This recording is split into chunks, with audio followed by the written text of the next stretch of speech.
আসসালামু আলাইকুম। জন্ম থেকেই মারিয়ামের পিছে পড়ে যায় ইফরিত বংশের এক ভয়ানক জিন। এই জিন যে কোনো মূল্যে মারিয়ামকে আপন করে নিতে চাইছিল। তার দাবি সে মারিয়ামকে পৃথিবীর সব থেকে বেশি ভালোবাসে, যে কারণে মারিয়ামের জীবনে যেই আসতো তারই মৃত্যুর কারণ হয়ে দাঁড়াতো এই জিন। জিনের এই ভয়ঙ্কর ভালোবাসার হাত থেকে বাঁচার কোনো উপায় পাচ্ছিল না মারিয়াম। এরকম পরিস্থিতিতে তার পাশে এসে দাঁড়ায় ফারহান নামক এক মাদ্রাসার ইমানদার ছেলে। সে কি পারবে শেষমেশ মারিয়ামকে বিয়ে করে এই জিনের অভিশাপ থেকে বাঁচাতে? আদৌ কি তাদের বিয়েতে ওই জিন ক্ষান্ত হবে? জানতে হলে দেখতে হবে বাস্তব ঘটনা অবলম্বনে তৈরি ইন্দোনেশিয়ার এক রোমাঞ্চকর হরর মুভি, যে মুভিতে আমাদের আসল মারিয়ামকেও দেখানো হয়েছে, যার সাথে বাস্তবে এই ঘটনা ঘটেছিল। তাই চলুন আর দেরি না করে সরাসরি চলে যাওয়া যাক গল্পে। গল্পের শুরুতে আমরা এনি নামক একজন মহিলাকে দেখতে পাই, যার প্রসব বেদনা চলছিল।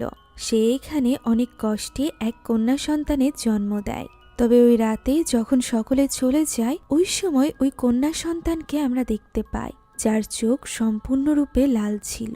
জন্মের পরপরই মূলত এক জিন তার পিছে পড়ে গিয়েছিল, যে ব্যাপারে কারোর কোনো ধারণাই ছিল না। মেয়েটির নাম রাখা হয় মারিয়াম। এরপর আমরা আসল মারিয়ামকে দেখতে পাই, যে আমাদের সামনে এসে জানায় যে তাকে এক জিন ভালোবেসে ফেলে জন্মের প্রথম দিনই। জিনটি বড় হওয়া পর্যন্ত কখনো তার পিছু ছাড়েনি, আর আজ সে তার নিজের গল্প আমাদের সাথে শেয়ার করতে এসেছে। এখন দৃশ্য আবারও গল্পে ফিরে যায় এবং আমরা মারিয়ামের স্কুল লাইফের দৃশ্য দেখতে পাই। সেখানে তার সহপাঠীরা তাকে দূর থেকে দেখে হাসাহাসি করছিল, কেননা মারিয়াম জঙ্গলের কাছে গিয়ে একা একা কারোর দিকে তাকিয়ে কথা বলছিল। সে তাকে বলে তার সহপাঠীরা কেউ তার সাথে মিশতে চায় না, সকলে তাকে অদ্ভুত আজব এই কথাগুলো বলে, কেননা সে একা একা কথা বলে। সেই সাথে তাদের মতে মারিয়াম যার সাথে কথা বলে সে কোনো ভালো মানুষ নয়, সে কোনো শয়তান। আর এই ব্যাপারটা নিয়ে মারিয়ামের ভীষণ মন খারাপ ছিল। এরই মাঝে তার সহপাঠীরা দেখতে পায় মারিয়াম ওই জঙ্গলের সামনে থেকে গায়েব হয়ে গিয়েছে। তারা অবাক হয়ে তাকে খুঁজতে থাকে। এরই মাঝে আচমকা মারিয়াম তাদের কাছে চলে আসে এবং তাদেরকে ভয়ানকভাবে তার থেকে দূরে থাকতে বলে। এই ঘটনায় তার সহপাঠীরা ভীষণ ভয় পেয়ে যায়। এখন এরপর ক্লাসের দৃশ্য দেখানো হয়, যেখানে ক্লাস চলাকালীন মারিয়ামের খাতায় আপনা আপনি লেখা ভেসে উঠছিল, যেটা দেখে মারিয়াম খুশি হচ্ছিল। তার অদৃশ্য বন্ধু এটা লিখছে। টিচার এই ব্যাপারটা লক্ষ্য করে এবং তার উপর রেগে যায়। সে মারিয়ামকে প্রশ্ন করে আদম এবং হাওয়ার ব্যাপারে, ফলে মারিয়াম ঘাবড়ে যায়। এরই মাঝে তার কানের কাছে ফিসফিসানি আওয়াজ ভেসে আসে, যেখানে ইফরিত জিনের ব্যাপারে বলা হচ্ছিল। মারিয়ামের কিছু একটা যেন হয়ে যায়। সে ওই জিনের বলা কথাগুলো বলতে থাকে। তাকে এইভাবে অদ্ভুতভাবে কথা বলতে দেখে সেখানে থাকা একটা ছোট্ট ছেলে তাকে প্রশ্ন করে তার উপর জিনে আসর করল নাকি। এরই সাথে সেখানে থাকা আরেকটা মেয়েও তাকে শয়তানের বন্ধু বলে সম্বোধন করতে থাকে। পুরো ক্লাস এ কথা শুনে হাসতে থাকে। টিচার তাদেরকে শান্ত করার চেষ্টা করে, তবে তারা তো মারিয়ামকে নিয়ে মজা করছিল। মারিয়াম এবার কাঁদতে কাঁদতে চিৎকার করে বলে ওঠে তার বন্ধু শয়তান নয়, বরং তারা সকলে শয়তান। একথা বলতেই পুরো ক্লাস নিশ্চুপ হয়ে যায়। সব স্টুডেন্টরা যেন কোনো এক ঘোরের মধ্যে চলে গিয়েছিল। মারিয়াম দেখতে পায় তার পিছে বসে থাকা মেয়েটি নিজেই নিজের আঙুল কেটে ফেলে। বাকিরা জিনের বলা ওই কথাগুলো বারবার বলতে থাকে। সব স্টুডেন্টরাই আসলে জিনের আসরে এসে নিজেদের ক্ষতি করছিল। কেউ নিজের চোখের মধ্যে কলম ঢুকিয়ে দিচ্ছিল, কেউ বা লোহার উপর নিজের মাথা আঘাত করছিল। টিচার চিৎকার করে সাহায্য চায়, তবে বাচ্চাগুলোকে কেউ সাহায্য করতে এগিয়ে আসতে পারছিল না। যা দেখে মারিয়াম এবার চিৎকার করে তার বন্ধুকে বলতে থাকে যে সে তো সত্যিই শয়তান, সে সত্যিই তার ক্লাসমেটদের ক্ষতি করছে, সে যেন এটা বন্ধ করে। কথা বলে সে কাঁদতে থাকে। এখন স্কুলের এই ঘটনার পর মারিয়ামকে স্কুল থেকে বের করে দেওয়া হয়। তাকে মাদ্রাসার এক হুজুরের কাছে নিয়ে আসে তার মা ইয়ানি। হুজুরের নাম ছিল সালে। সালে এখানে তার উপর রুকিয়া পারফর্ম করতে আরম্ভ করে। তার সাথে তার অনেক অনুসারীরাও ছিল। হঠাৎ করেই মারিয়াম হাসতে আরম্ভ করে, যেন এই দোয়া কালাম ওই জিনের উপর কোনো প্রভাবই ফেলছে না। মারিয়ামের কণ্ঠস্বর বদলে যায় এবং সে বলতে থাকে এই বাচ্চাটি তারা তার কাছ থেকে মারিয়ামকে দূর করতে পারবে না। সালে এখানে ওই জিনের ব্যাপারে জিজ্ঞাসা করে। তখন সে বলতে থাকে সে মারিয়ামের জন্মের সময় থেকে তার সাথে আছে, সে তাকে কখনোই ছাড়বে না। সালে তখন তাকে জিজ্ঞাসা করে যে সে কোন ক্লান থেকে, যার উত্তরে মারিয়াম বলে ওঠে ইফরিত। একথা বলেই সে উঠে দাঁড়ায় আর এরপর একে একে সেখানে থাকা সকলের সামনে যায়। পড়া পানি সে নির্দ্বিধায় খেয়ে ফেলে, যা দেখে সকলে বুঝতে পারে যে এই জিন কতটা শক্তিশালী। সে এবার সালের সামনাসামনি আসে, তবে সালে একটুও থামে না।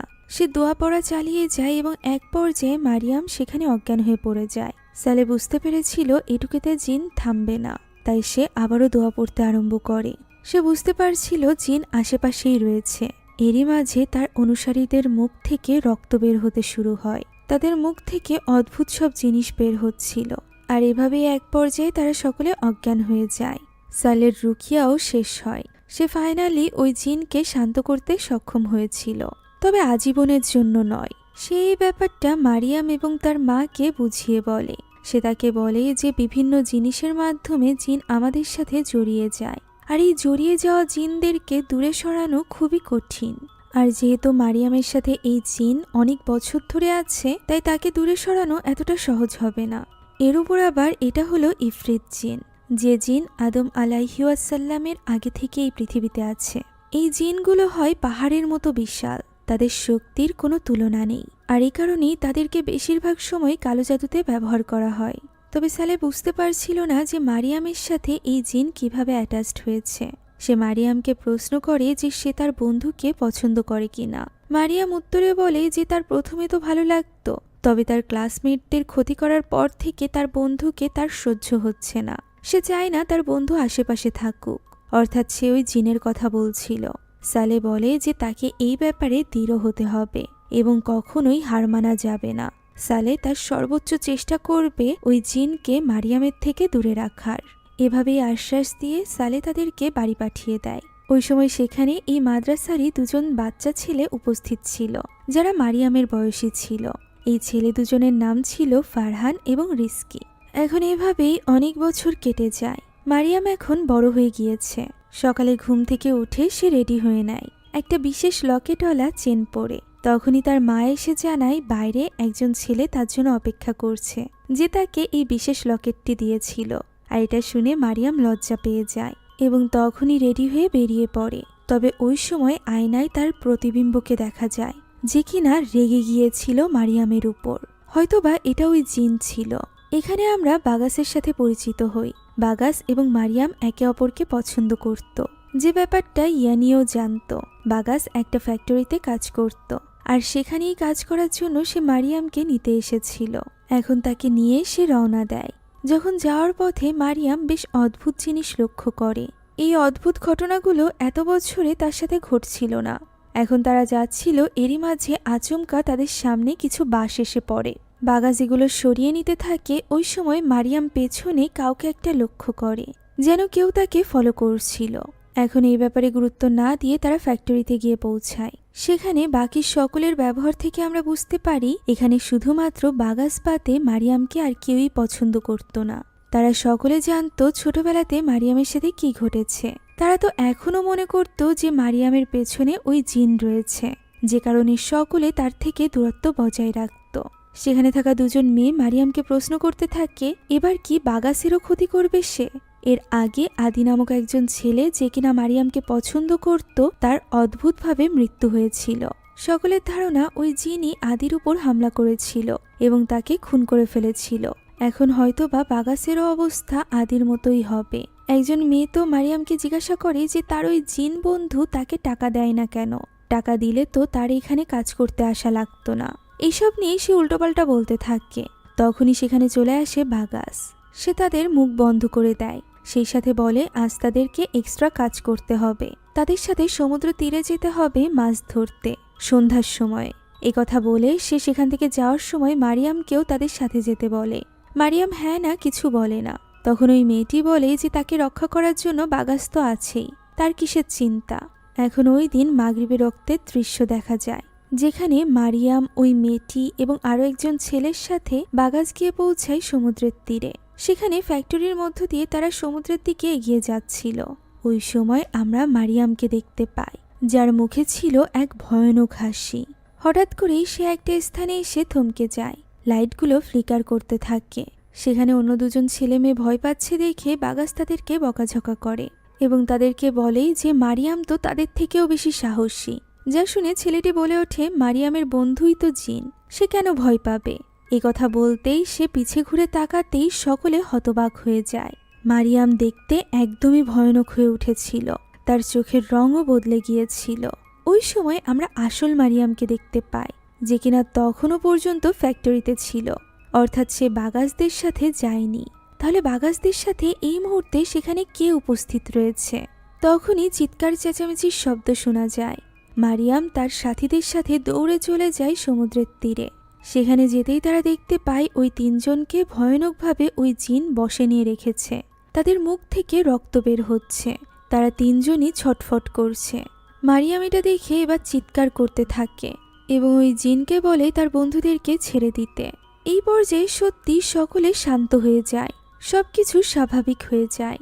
এখন তাদের সকলকে ফ্যাক্টরির মালিকের কাছে নিয়ে আসা হয়, যেখানে ওই দুইজন মেয়ে তর্ক করছিল।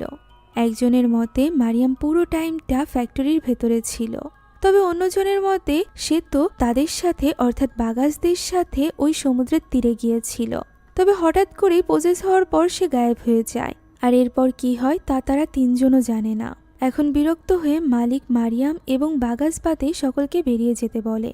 মালিক নিজেও বুঝতে পেরেছিল যে মারিয়ামের মধ্যেই কোনো সমস্যা আছে, লোকে যা বলে ঠিকই বলে, তাই সে মারিয়ামকে কাল থেকে কাজে আসতে নিষেধ করে। তবে মারিয়াম এখানে আকুতি মিনতি করতে থাকে, কারণ তার কাজের খুবই প্রয়োজন। এরপরও মালিক রাজি না হতে চাইলে বাগাস এবার তার হয়ে মালিকের কাছে একটা শেষ সুযোগ চায়। আর এরপরও যদি এরকম কোনো ঘটনা ঘটে তাহলে বাগাস নিজে চাকরি ছেড়ে দিবে। ফলে মালিক আর কথা বাড়ায় না। এখন ওই দিন বাড়িতে ফিরে যাওয়ার সময় বাগাস মারিয়ামকে বলে যে সে নিজেও সমুদ্রের তীরে মারিয়ামকে দেখেছিল। মারিয়াম প্রশ্ন করে এবার কি তাহলে বাগাসও তাকে ভয় পাচ্ছে? প্রত্যুত্তরে বাগাস বলে সে কখনোই মারিয়ামকে ভয় পাবে না, বরং যে কোনো শত্রু থেকে সে মারিয়ামকে সবসময় প্রোটেক্ট করবে। কথা বলে সে মারিয়ামকে নিয়ে রওনা দেয় বাড়ির উদ্দেশ্যে। বাড়িতে পৌঁছানোর পর মারিয়াম তার মায়ের সাথে ঠিকমতোভাবে কথা না বলেই ভেতরে চলে যায়। ইয়ানি চিন্তিত হয়ে বাগাসকে প্রশ্ন করে আজও কি ফ্যাক্টরিতে কোনো ঘটনা ঘটেছে? উত্তরে বাগাস বলে এতে মারিয়ামের কোনো দোষ ছিল না। বাগাস এখানে ইয়ানিকে বলে সে মারিয়ামের সাথে তার ভবিষ্যতের কথা ভাবছে, অর্থাৎ সে মারিয়ামকে বিয়ে করতে চায়। ইয়ানি তাকে তার অতীত এবং সেই সাথে বর্তমানের ব্যাপারে ধারণা দেয়। বাগাসের এতে কোনো সমস্যা ছিল না, বরং তার ধারণা সে মারিয়ামকে সব ধরনের বিপদ থেকে রক্ষা করতে পারবে। তার এই কথাগুলো শুনে ইয়ানি অনেকটা খুশি হয় এবং বাগাস তার দোয়া নিয়ে সেখান থেকে রওনা দেয়। এখন ওই রাতে মারিয়াম একটা কাগজে লেখা আয়াত নিয়ে বসেছিল। তার মনে পড়ে যায় সালে তাকে বলেছিল যে সে যদি একবার এই ইফরিত জিনের মুখোমুখি হয় তাহলে হয়তোবা সে তার পিছু ছেড়ে দিবে। তবে ইফরিত জিনকে দেখার জন্য তাকে সূরা আল জিনের আয়াত নাম্বার 11 পড়তে হবে, যেটা সালে তাকে একটা কাগজে লিখে দিয়েছিল। তবে মারিয়াম সেটা পড়ার আজ রাতেও সাহস পায় না। সে সেটা ড্রয়ারের ভেতরে রেখে শুয়ে পড়ে। এরই মাঝে হঠাৎই ড্রয়ারটি আপনা আপনি খুলে যায়। মারিয়াম সেটা আটকে আবারও শুয়ে পড়েছিল, এমন সময় ড্রয়ারটি বাইরে ছিটকে এসে পড়ে। ড্রয়ারের ভেতরে একটা কাগজ ছিল, যার উপর আরবিতে লেখা ছিল যে তাকে সে রক্ষা করবে, অর্থাৎ ওই জিন মারিয়ামকে উদ্দেশ্য করে এই কথাটি লিখেছিল। মারিয়াম এতে করে বেশ ঘাবড়ে যায়, তবে সে হার মানে না। সে ওই আয়াত পড়তে আরম্ভ করে। তার ভীষণ ভয় লাগছিল। দ্বিতীয়বার পড়তেই হঠাৎ করে ওই জিনের গর্জন শোনা যায়। পর্দার অপর পাশে সে দাঁড়িয়েছিল। মারিয়াম এটা দেখে অনেক ঘাবড়ে গিয়েছিল। এমন সময় পর্দা খুলে সেখানে চলে আসে তার মা ইয়ানি। সে এখানে ভীত মারিয়ামকে শান্ত করতে থাকে এবং জানায় যে সে সালের সাথে বাগাস এবং মারিয়ামের বিয়ের ব্যাপারে কথা বলেছে। তাদের ব্যাপারে জেনে সালে নিজেও অনেকটা খুশি হয়েছে। এই কথা শুনে মারিয়ামও যেন একটু নিশ্চিন্ত হয়। পরদিন এই ব্যাপারে মারিয়াম বাগাসের সাথে সরাসরি কথা বলে। মারিয়াম ভয় পাচ্ছিল যে ওই ইফরিত জিন বাগাসের কোনো ক্ষতি না করে ফেলে। তবে বাগাসের মনে তো কোনো ভয়ই ছিল না। সে সবসময় মারিয়ামের পাশে থাকতে চায়। কথা বলে সে বাইক আনতে চলে যায়। ওই রাতে মারিয়ামকে বাড়িতে এগিয়ে দিয়ে বাগাস যখন চলে আসবে, ঠিক তখনই তার পেছনে আমরা অন্য এক মারিয়ামকে দেখতে পাই, অর্থাৎ ওই জিনকে দেখতে পাই যে কিনা আবারও মারিয়ামের রূপ ধারণ করেছিল। আমরা বুঝতে পারি সে এবার বাগাসের পিছে পড়ে যাবে। এখন পরদিন সকালেই ইয়ানি ঘুম থেকে উঠে যাওয়ার পর মারিয়াম একা বিছানায় ছিল। তখনই আমরা ওই জিনের হাত দেখতে পাই, যে কিনা মারিয়ামের গলা থেকে ওই নেকলেসটি টেনে খুলে ফেলে। ফলে এই ঘটনায় মারিয়াম বেশ ঘাবড়ে যায়। সে ওই নেকলেসটি ছোট্ট একটা বক্সে রেখে দেয়। আর এরপর সে যখন জানালা খুলতে যায়, জানালা খুলতেই সে হতবাক হয়ে যায়। সেখানে বাগাস ছিল, যে কিনা উন্মাদের মতো ব্যবহার করছিল। তার এই অবস্থা দেখে মারিয়াম ছুটে বাইরে চলে আসে। সে দেখতে পায় তার বাড়ির সামনে অনেকেই দাঁড়ানো, তারা কিছু একটা দেখছে। এরই মাঝে বাগাসের মাও সেখানে ছুটে আসে। মারিয়াম ঘর থেকে বের হতেই বাগাসের এই অবস্থা দেখে চমকে যায়। বাগাস তার সামনে এসে দাঁড়ায় এবং তার মুখ থেকে রক্ত বের হতে থাকে।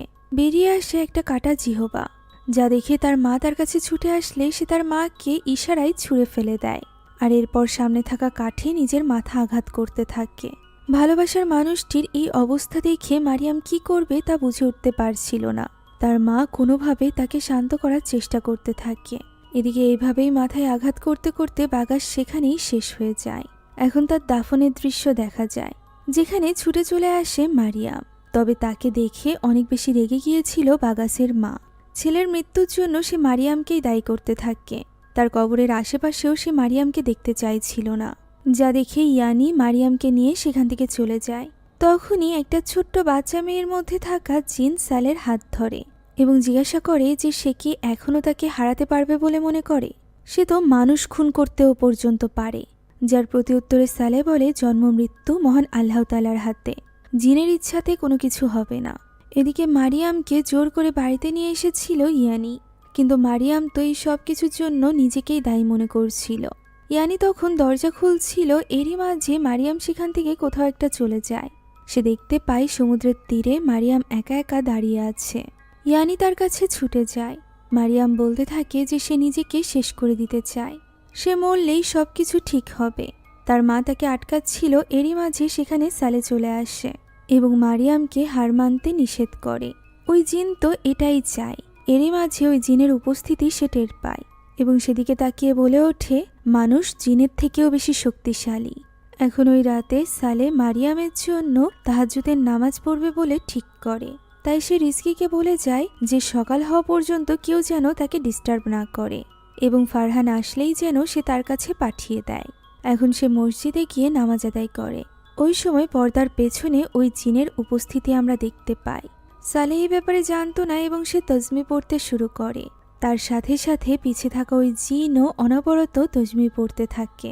এক পর্যায়ে সালের মনোযোগ ভঙ্গ হয়। সে পিছে ঘুরে ওই জিনকে জিজ্ঞাসা করে সে এখানে কেন এসেছে, সে কি চায়। কথা বলতে ওই জিন এবার হাওয়ায় ভাসতে আরম্ভ করে, পর্দার উপরে চলে আসে। সে আবারও মারিয়ামের ভয়ঙ্কর রূপ নিয়েছিল, যা দেখে সালে এবার বেশ ঘাবড়ে যায়। আচমকা তার সামনে চলে আসে ওই জিন এবং তাকে বলতে থাকে তার কি মনে হয় সে তাকে মারিয়ামের থেকে আলাদা করতে পারবে। কথা বলে সে ভয়ানকভাবে হাসতে থাকে এবং আশেপাশের লাইটগুলো ফ্লিকার করতে থাকে।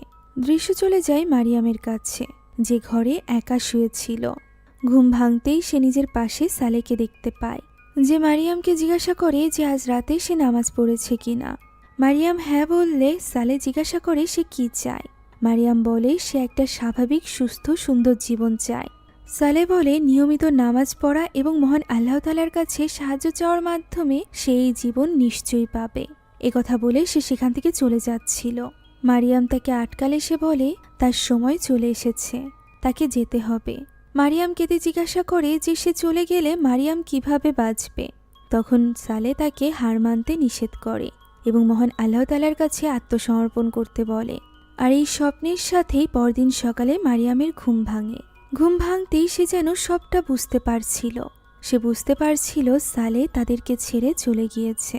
আমরা দেখতে পাই তার দাফনের দৃশ্য, যেখানে ফারহান তার কবরে লাশ রাখছিল। সেখানে বাকিদের সাথে মারিয়ামও উপস্থিত ছিল, যে কিনা প্রচণ্ড কান্নায় ভেঙে পড়েছিল। ছোটবেলা থেকে সালেই তো একমাত্র তাকে বুঝে এসেছে, তাকে সাহায্য করেছে। এখন সে সালের সাহায্য ছাড়া ওই জিনের সাথে কিভাবে লড়বে। এখন কবর থেকে বেরিয়ে এসে ফারহান মারিয়ামকে বলে শক্ত থাকতে। তার পাশে এখনও তারা আছে। এখন সালের দাফন কাজ শেষ হলে সকলে একে একে চলে যায়। শেষমেশ ফারহানও বাড়িতে ফিরে যায়। এদিকে বাড়িতে ফিরে এসেছিল মারিয়াম এবং তার মা। সালের মৃত্যুর জন্য মারিয়াম এখানে ওই জিনের উপর ভীষণ রেগেছিল। তাই সে বাড়ির ভেতরে প্রবেশ করে ওই জিনকে ডাকতে থাকে এবং বলতে থাকে ওই জিন তো তাকে চায়, তাহলে সে অন্যদের ক্ষতি কেন করছে? কেন সে অন্যের ক্ষতি করে মারিয়ামের জীবন জাহান্নাম করে তুলছে? সে কি চায়? সে কি চায় যে মারিয়াম মারা যাক? তাহলে সে যেন তাকে মেরে ফেলে। একথা বলে সে চিৎকার করতে থাকে এবং তার মা তাকে শান্ত করার চেষ্টা করতে থাকে। এরই মাঝে মারিয়ামের ঘর থেকে আওয়াজ শোনা যায়। সেদিকে ছুটে গেলে তারা দেখতে পায় সবকিছু উলটপালট হয়ে আছে। ওই জিন ফেলে দিচ্ছে সবকিছু। এই সকল ভাঙাচোরা জিনিসের মধ্যে একটা কাগজ দেখা যায়, যে কাগজে ওই জিন আবারও মারিয়ামের জন্য একটা মেসেজ লিখেছিল। সে তার সাথে মারিয়ামকে যেতে বলছিল। মারিয়াম এবার কিছু একটা ভেবে সামনে পড়ে থাকা কাচের টুকরো হাতে তুলে নেয়, যা দেখে তার মা ইয়ানি অনেক ঘাবড়ে যায়। সে আস্তে আস্তে করে মারিয়ামের দিকে এগিয়ে যেতে থাকলে মারিয়াম তাকে হুমকি দিতে থাকে নিজের হাত কেটে ফেলার। সে তাকে তার থেকে দূরে থাকতে বলে। তখন ইয়ানি বলে এই সব কিছু তার জন্য হচ্ছে। সেই মারিয়ামের ঠিকমতো খেয়াল রাখতে পারেনি, তাই তার মরে যাওয়া উচিত। একথা বলা মাত্রই মারিয়ামের হাত কন্ট্রোলের বাইরে চলে যায়।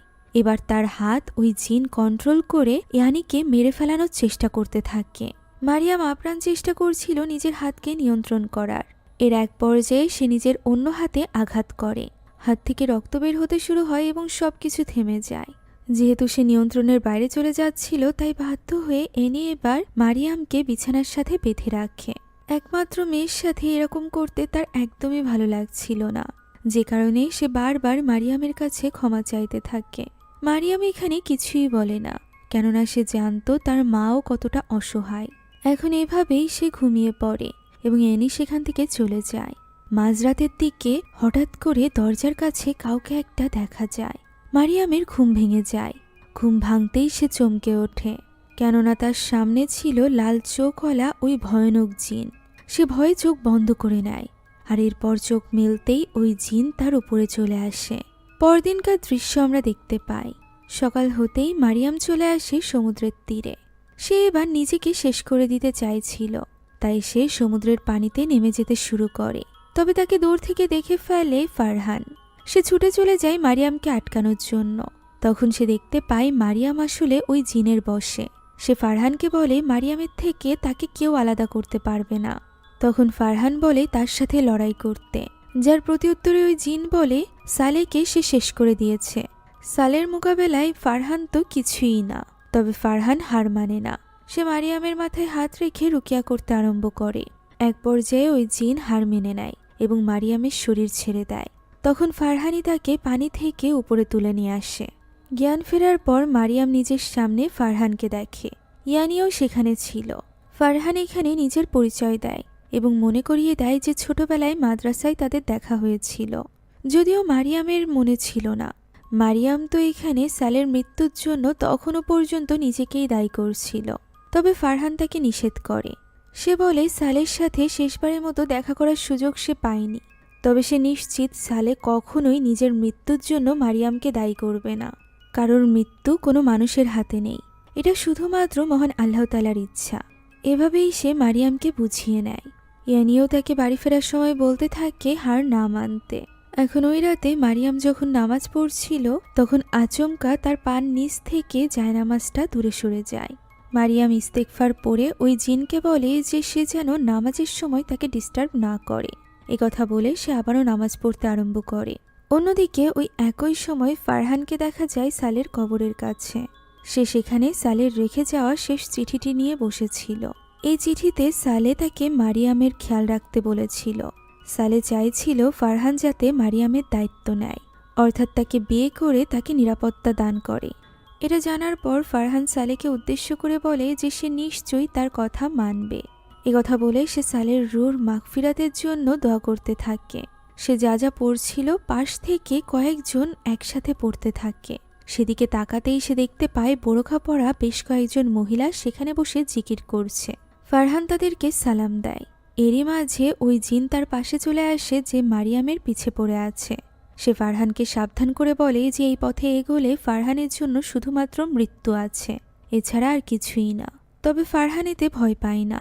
ওই সময় আমরা মারিয়ামকে দেখতে পাই, যে কিনা অন্য এক জগতে চলে গিয়েছিল। হতে পারে এটা ওই জিনদের জগৎ। সে কিছুই বুঝে উঠতে পারছিল না। এরই মাঝে তার পেছনে ওই জিন চলে আসে। সে উপরে তাকাতেই জিনের ভয়ানক চেহারা দেখে ঘাবড়ে যায় এবং নিচে পড়ে যায়। তখনই ওই জিন তার উপর হামলা করে। সে চিৎকার করে ওঠে এবং আসল জগতে ঘুম ভেঙে যায় মারিয়ামের। চোখ মেলতেই সে নিজের সামনে ওই জিনদের দুনিয়ার একটা অংশ দেখতে পায় এবং ভয়ে চিৎকার করে ওঠে। আবারও তার ঘুম ভেঙে যায়। সে বুঝে উঠতে পারছিল না যে তার সাথে কি ঘটছে, কোনটা স্বপ্ন কোনটা বাস্তব। এখন পরদিন আমরা ফ্যাক্টরির দৃশ্য দেখতে পাই। কয়েকদিন পর মারিয়াম আজ কাজে এসেছিল। সেখানে ওই দুইজন মেয়েকে দেখা যায় যারা কিনা তখনও পর্যন্ত তার ব্যাপারেই কথা বলছিল। গতদিন ফারহান যে মারিয়ামকে হেল্প করেছে এই ব্যাপারটা নিয়েই তারা ফাও কথা বলছিল, যে ব্যাপারটা মারিয়াম শুনতে পায় এবং সে নিজের জায়গা থেকে উঠে এসে সরাসরি ওই মেয়েটিকে টেনে হিসড়ে নিয়ে যায় গরম পানির কাছে। তার কণ্ঠস্বর শুনে আমরা বুঝতে পারি মারিয়ামের ভেতরকার জিন এই কাজ করছিল। সে এখানে ওই মেয়েটিকে বলে তার উপযুক্ত শাস্তির ব্যবস্থা এখন সে করবে। পিছ থেকে অন্য মেয়েটি তাকে নিষেধ করলে সে বলে এরপর তার পালা। একথা বলেই সে ওই মেয়েটিকে গরম পানির মধ্যে চুবিয়ে মেরে ফেলতে চলেছিল। তবে সঠিক সময় সেখানে ফারহান চলে আসে। সে মারিয়ামের কানের কাছে এসে ইস্তেগফার পড়তে থাকে, যার ফলে এক পর্যায়ে মারিয়াম হুঁশে ফিরে আসে এবং ওই মেয়েটিকে ছেড়ে দেয়। সেখানকার পরিস্থিতি দেখে মারিয়ামের আর বুঝতে বাকি থাকে না যে সে আবারও উল্টোপাল্টা কাজ করেছে, যে কারণে সে বাইরে ছুটে গিয়ে একা একা বসেছিল। তখন তার কাছে ফারহান আসে। সে ইজিপ্ট থেকে একটা তজমি নিয়ে এসেছিল, আর এটা সে নিয়েছিল মারিয়ামের কথা মনে করে, কেননা ছোটবেলাতে সালের তসবি নিয়ে মারিয়ামকে খেলা করতে দেখেছিল সে এখানে মারিয়ামকে বলে যে সে যেন কখনোই হার না মানে, মহান আল্লাহ তাআলা তার পাশে আছে। ফারহান তার জন্য একটা দোয়া লিখে দিবে, যেটা প্রতি ওয়াক্তের নামাজের পর সে যেন পাঠ করে। এভাবেই সে মারিয়ামকে ভেঙে পড়তে দেয় না। এখন ওই দিনই নামাজ আদায়ের পর মারিয়াম যখন ওই দোয়ার কাগজটি হাতে নেয়, ঠিক তখনই সে দেখতে পায় বাড়ির চারপাশের পরিবেশ বদলে গিয়েছে। আশপাশটা ওই জিনের জগতে পরিণত হচ্ছে। আগুনের মাধ্যমে সেখানে কিছু একটা লেখা ভেসে উঠেছে, যা হয়তোবা ওই জিন লিখেছে। তবে মারিয়াম হার মানে না। সে ওই কাগজ থেকে দোয়া পড়তে আরম্ভ করে। ফিসফিসিয়ে ওই জিন তার মনোযোগ ভঙ্গ করার চেষ্টা করছিল, যে কারণে চোখ বন্ধ করে মারিয়াম দোয়া পড়তে থাকে। এক পর্যায়ে ফিসফিসানির আওয়াজ বন্ধ হয়ে যায়। মারিয়াম চোখ মেলে দেখতে পায় আশেপাশের ওই লেখাগুলো মুছে গিয়েছে। ঠিক তখনই ওই জিন তার নাম ডেকে ওঠে এবং একটা বক্স উপর থেকে নিচে পড়ে যায়। বক্সের ভেতরে আবারও ওই জিনের একটা মেসেজ ছিল, যে মেসেজে লেখা ছিল যে সে কখনোই মারিয়ামের শান্তি ভঙ্গ করবে না। তবে মারিয়াম জানতো যে এটা সত্য নয়, তাই সে ওই বক্স সহ আগুনের ভেতরে দিয়ে দেয়। এরপর সে যখন রুমে ফিরে আসে, তখন সে আবারও ওই বক্সটি দেখতে পায় যেটা মেঝেতে পড়েছিল। বক্সের ভেতরে আরও একটা চিরকুট ছিল, তবে মারিয়াম সেটা পড়ে না, বরং বক্সটি সহ আবারও আগুনে দিয়ে দেয়। এবার সে সেখানেই দাঁড়িয়ে বক্সটি জ্বলতে দেখতে থাকে। তবে হঠাৎই তার সামনে ওই বক্সটি আগুন থেকে বাইরে বেরিয়ে আসে। ওই জিন তখন তাকে বলতে থাকে সে তাকে ইগনোর করতে পারবে না। খুব শীঘ্রই তার আশেপাশে জ্বলতে থাকা সব আলোগুলো নিভে যাবে। তার শেষ জীবন পর্যন্ত সে মারিয়ামকে ভালোবেসে যাবে। মারিয়াম এই কথাগুলো সহ্য করতে পারছিল না এবং তাকে চুপ করতে বলছিল। এভাবেই চিৎকার করতে করতে সেখানে তার মা চলে আসে। সে কোনো মতে মারিয়ামকে সামলায়। এখন ওই দিনই মারিয়াম ফারহানকে চিঠিগুলো দেখায়, যেগুলো ওই জিন তার উদ্দেশ্যে বিভিন্ন সময়ে লিখেছিল। আজ সে বেশ বড় একটা চিঠি লিখেছিল, যেখানে সে মারিয়ামের জন্য নিজের ভালোবাসা ব্যক্ত করেছিল। তার মতে সে সবকিছু থেকে মারিয়ামকে প্রোটেক্ট করতে চায়। সে মারিয়ামকে নিজের সাথে রাখতে চায়। মৃত্যুর আগ পর্যন্ত সে মারিয়ামকে ছাড়বে না। এই চিঠিটা পড়া মাত্রই ফারহান বুঝতে পারে যে এটা সত্যি ইফরিত জিন, কেননা একমাত্র ইফরিত জিনই মানুষের সাথে মেলামেশা করতে পারে এবং তাদের প্রেমে পড়ার দাবি করে। এর আগে ছোটবেলায় যখন সালে বলেছিল, তখন ফারহানের অতটা বিশ্বাস হয়েছিল না। এবার সে নিশ্চিত। একথা বলতে বলতে সে ওই চিঠি সহ বক্সটি পানিতে ভাসিয়ে দেয়। তখন মারিয়াম বলে যে তার ভীষণ ভয় লাগছে, সে এইভাবে বাঁচতে পারবে না। সে বুঝতেও পারছে না যে তার কি করা উচিত। তবে ফারহান তাকে পথ দেখায়। ওই দিন থেকেই মারিয়াম নিয়মিত জিকির করতে থাকে, নামাজ পড়তে থাকে, সেই সাথে আল্লাহর ইবাদতে পুরোপুরিভাবে নিজেকে মগ্ন রাখে, যা দেখে ইয়ানিরও ভালো লাগে। তবে ওই জিন এত সহজে তো মারিয়ামের পিছু ছাড়বে না। ওই দিন ইয়ানি যখন কাজের জন্য বাসার বাইরে যায়, তখন সেখানে থাকা কয়েকজন প্রতিবেশী লক্ষ্য করে ফারহান ওই বাড়িতে প্রবেশ করছে। মারিয়াম যেহেতু একা ছিল তাই তার প্রতিবেশীরা একটু চিন্তিত হয়ে পড়ে। আর ঠিক ওই সময় আমরা আসল ফারহানকে দেখতে পাই, যে কিনা সালের কবরের কাছে ছিল। সে এখানে আছে এর মানে বাড়িতে তার রূপ নিয়ে প্রবেশ করেছিল ওই জিন। আর এই ব্যাপারটা ফারহানও বুঝতে পারে। পিছ থেকে তাকে যখন একটা জিন ডাক দেয় এবং সে গায়েব হয়ে যায়, ফারহানের মনে হয় নিশ্চয়ই কোনো ঝামেলা আছে। এদিকে মারিয়ামের প্রতিবেশীরা মারিয়ামের চিন্তায় তার বাড়িতে চলে যায়। তবে তারা সেখানে মারিয়ামের ঘরে কাউকেই দেখতে পায় না। তারা এই ব্যাপার নিয়ে কথা বলছিল, এমন সময় আচমকা আশেপাশের সব দরজা জানালা বন্ধ হতে থাকে। ওই জিন চিৎকার করে বলতে থাকে তার ব্যাপারে নাক না গলাতে। ফলে তারা সকলেই ঘাবড়ে যায়। এরই মাঝে আমরা দেখতে পাই মারিয়ামের এক ভয়ানক রূপ, অর্থাৎ ওই জিন তার রূপ নিয়ে আবারও এসেছিল, যার ইশারায় একে একে সকলের মুখ থেকে রক্ত বের হতে থাকে। একজন মেয়েকে তো জানালার সাথে আঘাতও করে সে। এরই মাঝে শব্দ শুনে আসল মারিয়াম ভেতরে ছুটে আসে এবং সকলের এই অবস্থা দেখে হতবাক হয়ে যায়। সে কি করবে তা বুঝে উঠতে পারছিল না। অন্যদিকে ফারহান তখনও পর্যন্ত জিনদের ওই ইশারা বুঝতে পারেনি। এরই মাঝে সে কোরআনের তেলাওয়াত শুনতে পায় এবং বুঝতে পারে যে মারিয়ামকে সাহায্য করার জন্য তার এখনই সেখানে যেতে হবে। এদিকে মারিয়ামের বাড়ির পরিস্থিতি খুবই ভয়ানক ছিল। সে ভয়ে ঘরের এক কোণে বসেছিল। গ্রামের সকলে তাদের বাড়িতে হামলা করছিল। গ্রামে একের পর এক মৃত্যুর জন্য তারা মারিয়ামকেই দায়ী করছিল। তারা চাইছিল মারিয়ামকে শাস্তি দিতে। ইয়ানিও তাদেরকে বুঝিয়ে পারছিল না। এরই মাঝে ফারহান সেখানে চলে আসে। সে দরজা বন্ধ করে দেয় এবং তাদেরকে বোঝানোর চেষ্টা করতে গেলেই তার উপর পাথর মারতে থাকে গ্রামবাসীরা। ফলে এতে করে তার কপাল ফেটে যায়। রাতের বেলা সবকিছু শান্ত হওয়ার পর ফারহানের ক্ষত স্থানে মলম লাগিয়ে দিচ্ছিল ইয়ানি। তখন মারিয়াম বলে আর কতদিন পর্যন্ত এই সবকিছু সহ্য করতে হবে, যার প্রতি উত্তরে ফারহান এখানে সালের দেওয়া ওই ইশারার কথা বলে। সে এখানে মারিয়ামকে বিয়ের প্রস্তাব দেয়, যা শুনে মারিয়াম অবাক হয়ে যায়। সাথে সাথে তার মুখভঙ্গি চেঞ্জ হয়ে যায়। তার ভেতরে ওই জিন চলে আসে এবং বলে সে আগেও বলেছে সে মারিয়ামকে ছেড়ে যাবে না। এ কথা শোনা মাত্রই ফারহান ভেতরে চলে আসে এবং দোয়া পড়তে শুরু করে। তখন ওই জিন বলে যে সে মারিয়ামকে কারোর সাথে বিয়ে করতে দিবে না, যার প্রত্যুত্তরে ফারহান বলে সে মারিয়ামকে বিয়ে করবেই। তখন জিন তাকে মেরে ফেলার হুমকি দিতে থাকে। তখন ফারহান বলে জন্ম মৃত্যু শুধুমাত্র আল্লাহর হাতে। এ কথা বলেই সে রুকিয়া পড়তে আরম্ভ করে। এর ফলে ওই জিনের কষ্ট হতে থাকে। ছটফট করতে করতে সে মারিয়ামের ভেতর থেকে বেরিয়ে যায়।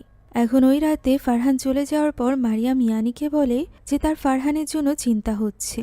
সে চায় না তার জন্য নতুন করে আর কারোর ক্ষতি হোক। এর আগে বাগাস বিয়ে করতে যাওয়ায় তার সাথে কি হয়েছিল তা সবাই জানে। তখন ইয়ানি তাকে বোঝায় যে জন্ম মৃত্যু সত্যিই আল্লাহর হাতে। এছাড়া ফারহানের ঈমান অনেক বেশি শক্তিশালী। তাকে হারানো ওই জিনের পক্ষে এত সহজ হবে না।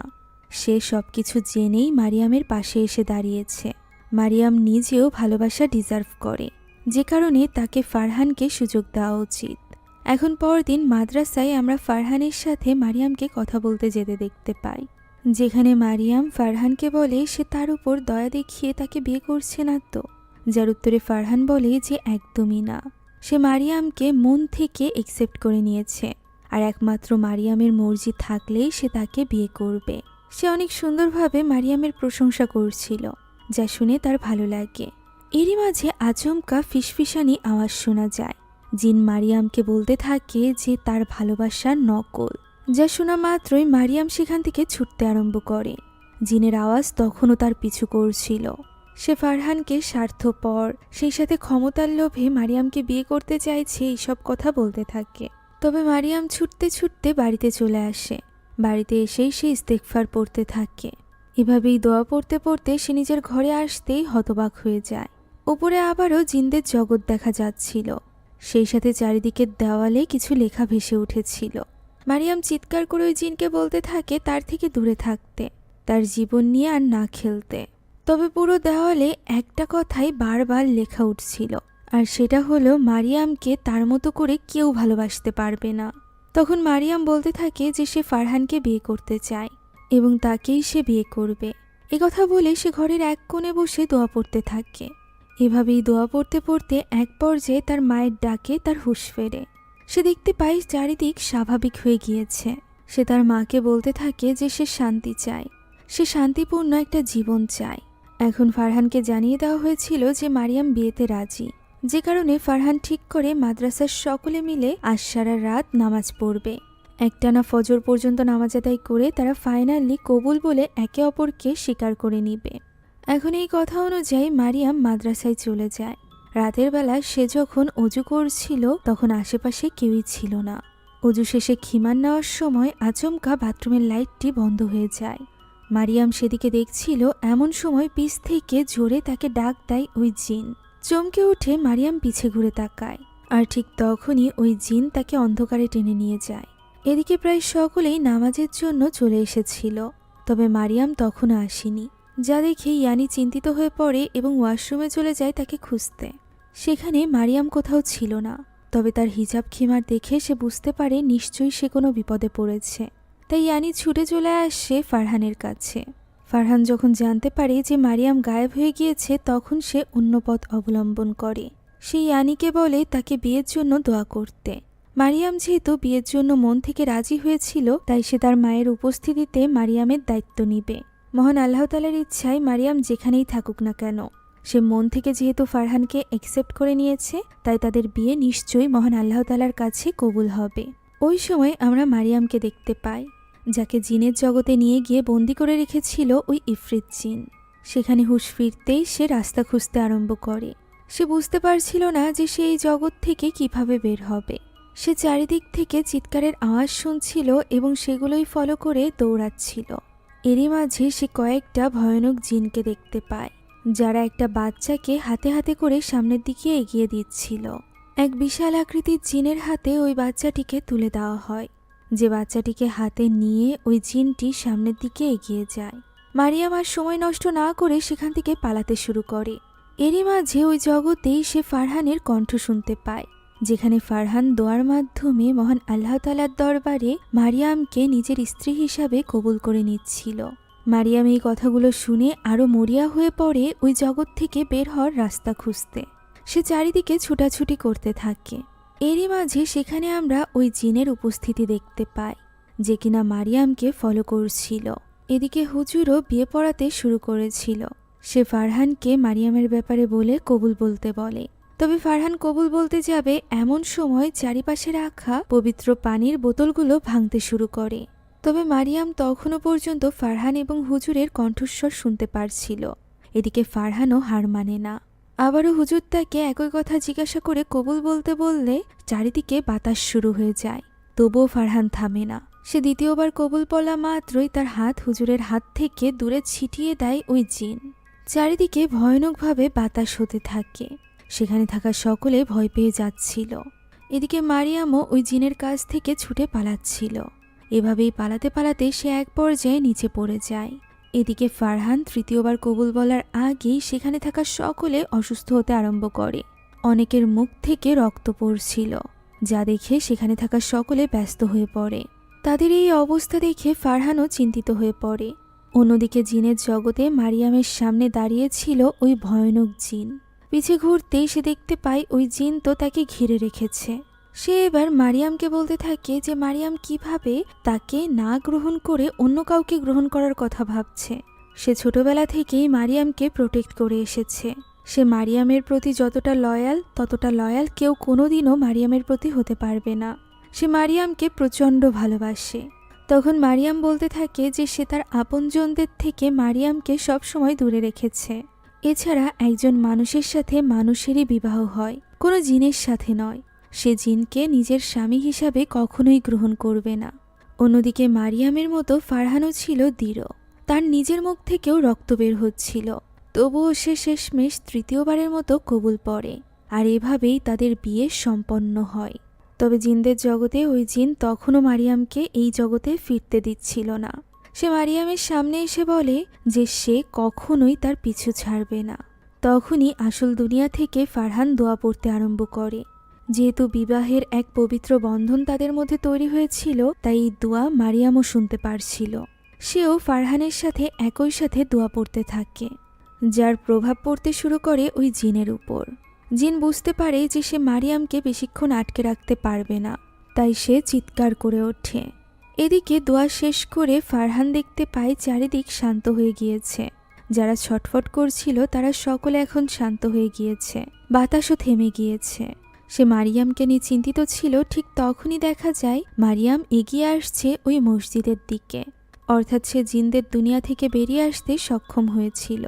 তাকে এইভাবে দেখে তার মা তার কাছে ছুটে চলে যায় এবং তাকে জড়িয়ে ধরে। ফারহানও তার কাছে ছুটে চলে আসে।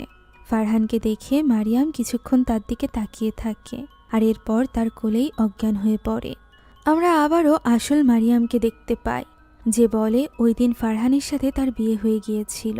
তারা এরপর থেকে একসাথে খুব সুন্দরভাবে জীবন শুরু করেছিল ঠিকই, তবে সে জানতো ওই জিন এখনো পর্যন্ত তার পিছে আছে। ওই জিন কখনোই তার পিছু ছাড়বে না, মৃত্যুর আগ পর্যন্ত না। দৃশ্য চলে যায় বিয়ের কয়েকদিন পরে। আমরা দেখতে পাই মারিয়াম এবং ফারহান একসাথে নামাজ আদায় করছিল। তবে আসল মারিয়াম তো এখানে ছিল না, বরং সে তো মাত্র অজু করে বের হয়েছিল। অর্থাৎ ওই জিন এখনো পর্যন্ত তাদের পিছু ছাড়েনি। সে অনবরত চেষ্টা করেই চলেছে মারিয়াম এবং ফারহানের মধ্যকার সম্পর্ক দুর্বল করতে, নষ্ট করার চেষ্টা করতে। আর এরই সাথে এই গল্পটি এখানেই শেষ হয়ে যায়। আশা করছি এই গল্পটি আপনাদের কাছে ভালো লেগেছে। যদি ভালো লেগে থাকে তাহলে একটি লাইক এবং একটি কমেন্ট করতে ভুলবেন না। সেই সাথে আমাদের চ্যানেলে যদি আপনারা নতুন হয়ে থাকেন তাহলে please subscribe to our channel. আমাদের যে কোনো ভিডিওর আপডেট পেতে এখনই জয়েন করুন আমাদের হোয়াটসঅ্যাপ চ্যানেলে, লিঙ্ক ডিসক্রিপশন বক্সে পেয়ে যাবেন।